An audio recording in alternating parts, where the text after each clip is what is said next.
All right, Fourth Commandment, and this is a Senna walk expedition. We're giving this a try because I want to try to vary the setting with each video. And so here we are on a walk, and you'll see where we are in a second.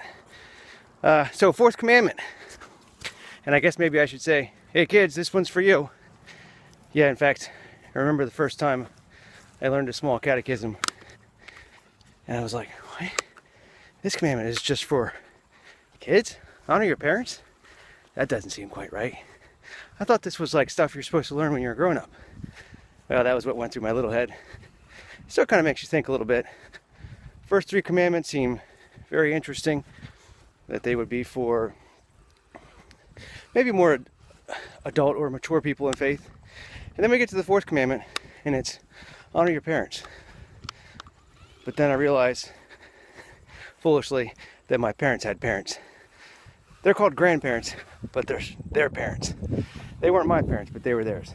Anyway, so the fourth commandment is literally honor your father and mother. That's it. Luther, in the answer to what does this mean, said, we are to fear and love God, so that we neither anger nor despise our parents or others in authority. Yeah, that's an interesting little addition, isn't it? So that we show them love, respect, honor, and obey them. Not exactly in that order. I'm going off of memory. Remember, this is Dog Walk Edition. So you should have your copy. It's all there, though. There's a lot there, actually. In fact, you might kind of call this commandment the civil obedience commandment, because everything comes into play. The family, generations, where we are, where we've been. Yep, took a walk up to the New Berlin Cemetery. Beautiful with the trees changing.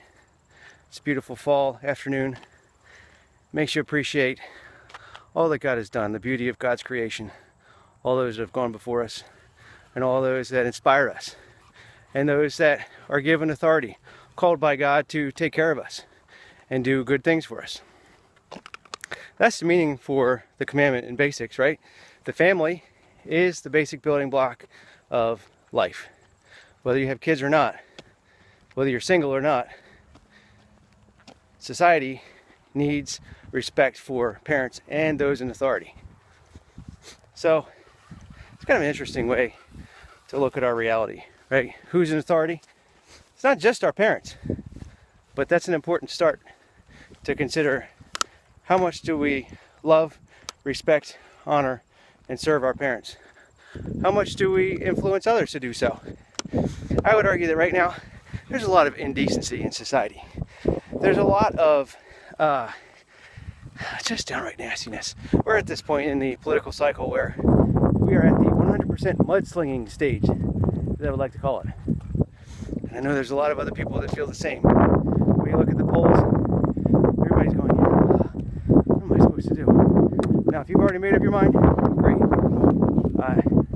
I'm glad that you can get in that little booth and push the button that makes you happy. There's a lot of us that wish that we could push the respect button, the love button. What about that one?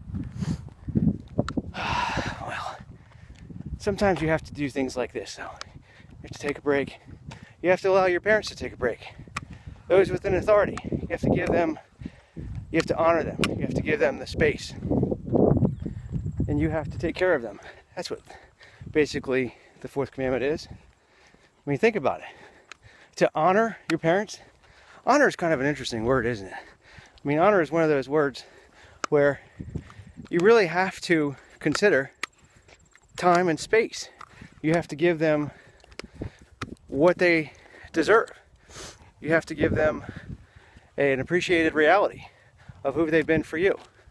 You have to say to them, look, I know that sometimes your job, your position, your role isn't all that easy, but I appreciate what you've done. Yes, and it's just kind of going in circles around me. I'm not really appreciating him right this minute, so I apologize if you're getting seasick. I'll try to stop it. Well, the video is almost over anyway, but remember that. See if you can find a way to honor your parents and those in authority. See if you can find a way to show them that you're thankful for them and you appreciate them. Not just on Thanksgiving, but on every day of the year. that's our responsibility. As Christians, as followers of God, it's what we do.